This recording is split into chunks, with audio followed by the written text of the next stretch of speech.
Dear student, मैं अभी आपको सिंक्रोनाइजिंग एक्शन का दूसरा टॉपिक जो है बताने जा रहा हूँ, effect of inequality of EMF.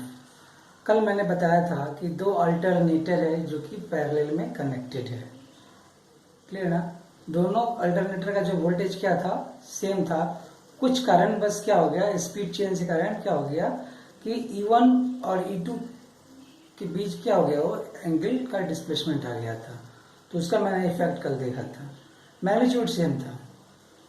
अब क्या है कि E1 और E2 जो कि फेज अपोजिशंस में है ना?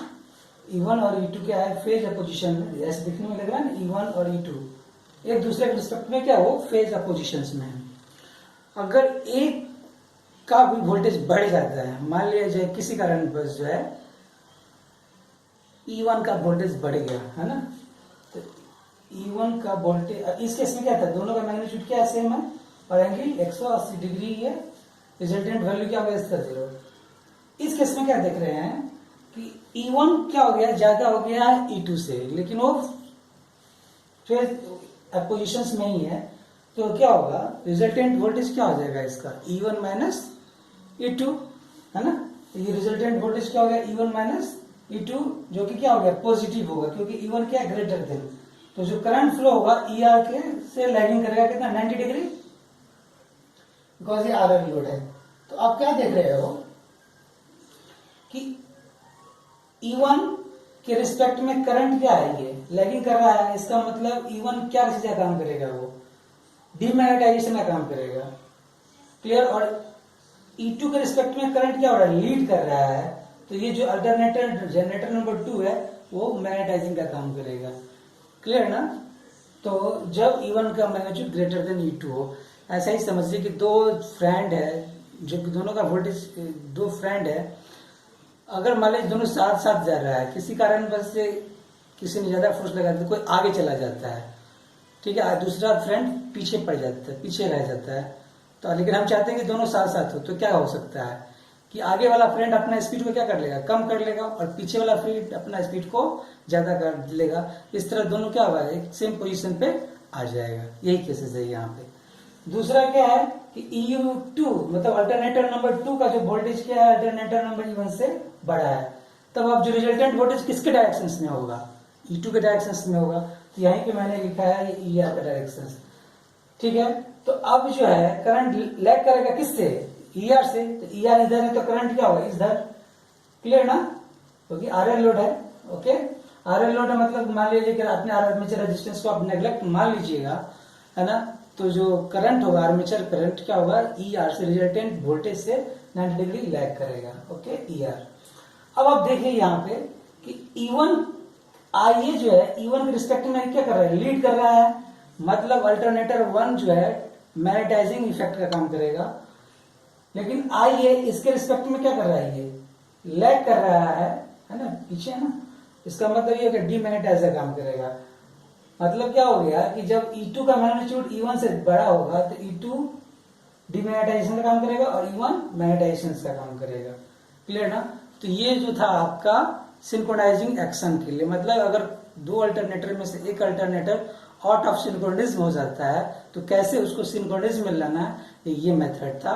ये मेथड का केसेस था कि जब एक का मैग्नीट्यूड दूसरे अल्टरनेटर के मैग्नीट्यूड से ज्यादा हो जाए। क्लियर? तो ये था दूसरा इफेक्ट, इनइक्वालिटी ऑफ ईएमएफ, वही लिखा है मैंने। अब अल्टरनेटर कनेक्टेड टू इनफाइनाइट बस बार।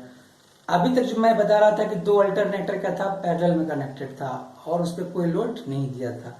अब क्या किया गया है, कोई एक अल्टरनेटर है, उसको एक इनफाइनाइट बस बार से जोड़ दिया गया है। जैसे आपका एक अल्टरनेटर ये है और ये आपका इनफाइनाइट बस बार है ना, इसको जोड़ दिया गया है। तो इसको पर फेज में डाल लीजिए, एक बस बार को लिया और एक अल्टरनेटर लिया, RA के आर्मेचर का रेजिस्टेंस और ये XS का है सिंक्रोनस रिएक्टेंस। तो आपसे पूछा जाएगा कि जब अल्टरनेटर को जब इनफाइनाइट बस बार से आप जोड़ देंगे तो सिंक्रोनाइजिंग टॉर्क क्या होगा।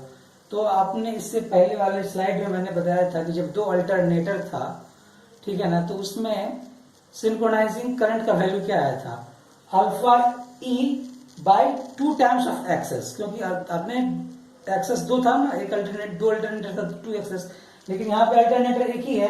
तो क्या होगा, फॉर्मूला वही होगा बस क्या हो जाएगा यहाँ पे एक एक्सेस आ जाएगा ना, तो सिंक्रोनाइजिंग करंट कितना हो गया alpha into E by X S. तो पावर क्या हो जाएगा वोल्टेज इंटू करंट, तो जनरेटर का वोल्टेज ई है, करंट कितना आई स्क्वायर, तो सिंक्रोनाइजिंग पावर कितना हो गया alpha E square by X S. और पावर तो टोटल पर फेस पावर था, तो टोटल पावर क्या होगा 3 टाइम्स, तो 3 p है ना। अब हमें टॉर्क निकालना है, तो torque equal power equal to क्या होता है total power equal to speed, angular speed into synchronising torque है ना। तो omega into T S Y equal to 3 ps और ओमेगा क्या होता है एंगुलर स्पीड क्या होता है सिंक्रोनाइजेशन में 2 पाई ns बाई 60। तो वहां पे अपने वैल्यू पुट कर देंगे 2 पाई ns बाई 60, तो ये आएगा सिंक्रोनाइजिंग टॉर्क। तो ये सिंक्रोनाइजिंग टॉर्क का एक्सप्रेशन कब आया जब आपने अल्टरनेटर को इनफाइनाइट बस बार से जोड़ा था। क्लियर, तो ये आपका एक टॉपिक था। अब करना क्या है हमें, अभी तो आपने सिलियंट पोल का पावर आउटपुट इक्वेशन आपने जान लिया था। अब क्या है नॉन सिलियंट पोल मतलब सिलेंड्रिकल रोटर में कितना पावर आउटपुट होगा। क्लियर, तो अब ये जान लीजिए कि सिलेंड्रिकल में क्या होता है एयर गैप यूनिफॉर्म होता है, तो एक ही रिएक्टेंस होगा, वो ये रिएक्टेंस क्या होगा सिंक्रोनस रिएक्टेंस एक्सेस। उसमें क्या था XD और X2, इसमें सिर्फ एक ही रिएक्टेंस एक्सेस होगा। और आर्मेचर का रेजिस्टेंस क्या हो गया RA है ना। तो पर फेज वोल्ट ये क्या हो गया, यही अल्टरनेटर है सिलिंड्रिकल रोटर सिलिंड्रिकल अल्टरनेटर है, ये बस बार है। तो ई क्या हो गया, जैसे कि आपने फील्ड वाइंडिंग में करंट दिया तो उससे फ्लक्स जो प्रोड्यूस हुआ हो जाएगा आर्मेचर वाइंडिंग पे, ठीक है। तो फैराडेज लॉ के अनुसार उस आर्मेचर वाइंडिंग में क्या होगा वोल्टेज इंड्यूस्ड होगा, जिस वोल्टेज को हम क्या बोलते हैं ई, तो मैंने यहाँ पे ई लिख दिया, ठीक है। और उस आर्मेचर वाइंडिंग का रेजिस्टेंस क्या होता है RA और रिएक्टेंस क्या होता है XS, ठीक है। तो उसका इंपेडेंस क्या हो गया ZS क्या RA प्लस JXS है ना। डेल्टा क्या है voltage between terminal voltage and no load voltage, जिसको हम पावर एंगल भी बोलते हैं। और थीटा क्या हो गया इंपेडेंस एंगल है ना, जैसे जो कि क्या होगा tan theta equal to XS by RS, okay. और ये फाई क्या है फेज एंगल है ना। फेज एंगल मतलब जब आप इसको लोड लगाएंगे तो करंट फ्लो होगा, तो ये करंट क्या होगा इस वोल्टेज से लैग करेगा या लीड करेगा, डिपेंड अपॉन द आपने कैसा लोड लिया है। तो यहाँ पे हमने लैगिंग लोड ले लिया है। क्लियर, तो यही था मैंने V क्या bus bar voltage per phase, E क्या है generated EMF per phase, I armature current per phase delivered by the alternator, RA क्या हो गया ZS equal to RA plus ZX synchronous impedance, cos phi lagging power factor of the alternator, theta क्या होगा internal angle है ना, जो क्या होगा theta equal to tan inverse XS by RS, delta क्या है power angle between terminal voltage and no load voltage. Clear, तो अभी आपने क्या किया टर्मिनल वोल्टेज को रिफरेंस मान लिया है और लोड क्या मान लिया आपने लैगिंग लोड, तो करंट क्या हो गया ये 5 मिल से लैग करेगा। अब इस बी में क्या करेंगे हम ये इंपेडेंस जोड़ दे आइए ZS, तो किसके बराबर E के बराबर हो जाएगा। क्लियर ना, तो आप इसको वेक्टोरियली कैसे लिखेंगे आप E को इसके रिस्पेक्ट में, तो E जो है B से कितना एंगल बना रहा है डेल्टा एंगल, तो E equal to E angle delta, B को आपने एक्स एक्सिस पे लिखा है तो B को क्या लिखेंगे V एंगल 0, और ZS क्या हो जाएगा कितना एंगल बना रहा है ये थीटा एंगल है ना, देखना ना ये ZS ये RA है और ये XS है। क्लियर ना, ये कितना एंगल बना रहा है ये थीटा, जैसे ये थीटा हो गया ना, ये भी क्या हो जाएगा थीटा, तो ZS को क्या करेंगे आप ZS एंगल थीटा। अब आर्मेचर करंट क्या होगा जब इसको लोड लगाते हैं, आर्मेचर करंट इसको क्या हो जाएगा voltage difference divided by impedance है ना। तो वोल्टेज डिफरेंस क्या हो जाएगा ई डेल्टा है delta E angle delta minus V angle 0 divided by ZS angle theta.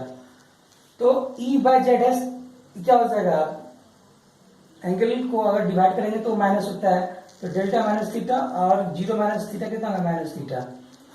Power equal to क्या होता है voltage into real power of armature current, terminal voltage कितना है इसका V है, V into real part of I, तो ये इसका रियल पार्ट के लिए क्या करेंगे सबको cos से मल्टीप्लाई कर देंगे, तो E by ZS cos delta minus theta, और ये क्या हो जाएगा cos माइनस थीटा, तो cos माइनस थीटा क्या होता है cos थीटा ही होता है, तो ये आएगा ये फॉर्मूला। ठीक है, अब ये बताइए कि टर्मिनल वोल्टेज को कांस्टेंट फॉर गिवन कंडीशंस क्या होता है कि terminal voltage, no load voltage और फ्रीक्वेंसी क्या कांस्टेंट है, तो ये पावर किस पे डिपेंड करेगा, डेल्टा पे। थीटा भी कांस्टेंट होगा क्योंकि आर ए कांस्टेंट है, एक्सेस कांस्टेंट है, तो थीटा भी कांस्टेंट होगा। क्लियर ना? तो पावर किस पे डिपेंड करेगा, डेल्टा पे डिपेंड करेगा। तो इसको क्या करेंगे, इस पावर को डेल्टा के रिस्पेक्ट में डिफरेंशिएट करेंगे और उसको फिर जीरो कर देंगे, तो ये क्या आ जाएगा, ये एंगल कंडीशन आएगा डेल्टा इक्वल टू थीटा। मतलब कि सिलेंड्रिकल रोटर में जो पावर होता है वो मैक्सिमम कब होगा, जब वो पावर एंगल क्या हो जाए, इंटरनल एंगल के इक्वल हो जाए। थीटा को इंटरनल एंगल ही बोलते हैं। क्लियर? अब इस थीटा की जगह, डेल्टा की जगह थीटा पुट कर देंगे, है ना, तो क्या हो गया, cos 0 1, तो क्या हो जाएगा, P मैक्सिमम पर phase BE by ZS minus BS का ZS cos थीटा। क्लियर? तो ये हो गया मैक्सिमम पावर आउटपुट पर phase in cylindrical rotor. Approximate power के लिए क्या करते हैं, आर ए को आप नेग्लेक्ट मान लेते हैं। तो आप जानते हो टेन थीटा इक्वल टू क्या होता है, एक्स बाई आर ए। अगर आर ए जीरो हो जाएगा तो थीटा कितना हो गया, 90 डिग्री। तो अब इस केस में क्या करेंगे, थीटा की जगह 90 डिग्री पुट कर दीजिएगा। तो थीटा की जगह 90 पुट कर देंगे तो cos delta minus theta minus क्या हो जाएगा, वो साइन थीटा, साइन डेल्टा हो जाएगा। तो यहाँ पे क्या लिखा मैंने, साइन डेल्टा और थीटा क्या 90 डिग्री, तो ये टर्म क्या हो गया, जीरो हो जाएगा। तो क्या बचेगा, power equal to BE by X S cos delta minus 90 degree minus zero. तो ये फॉर्मूला आ जाएगा पर फेज पावर का, BE by X S sine delta. तो टोटल पावर क्या हो जाएगा, 3BE by X S sine delta. फिर मैंने क्या किया, इसको ड्रॉ किया है पावर वर्सेस लोड एंगल या पावर एंगल। तो क्या देख रहे हैं, ये इस तरह का ग्राफ आएगा। लेकिन स्टेबल के लिए क्या हो जाएगा, डेल्टा का वैल्यू 90 डिग्री हो जाएगा। 90 डिग्री से पहले क्या हो गया, सिंक्रोनिज्म रहेगा, लेकिन जैसे 90 डिग्री के बाद जाएगा तो ये आउट ऑफ सिंक्रोनिज्म हो जाएगा।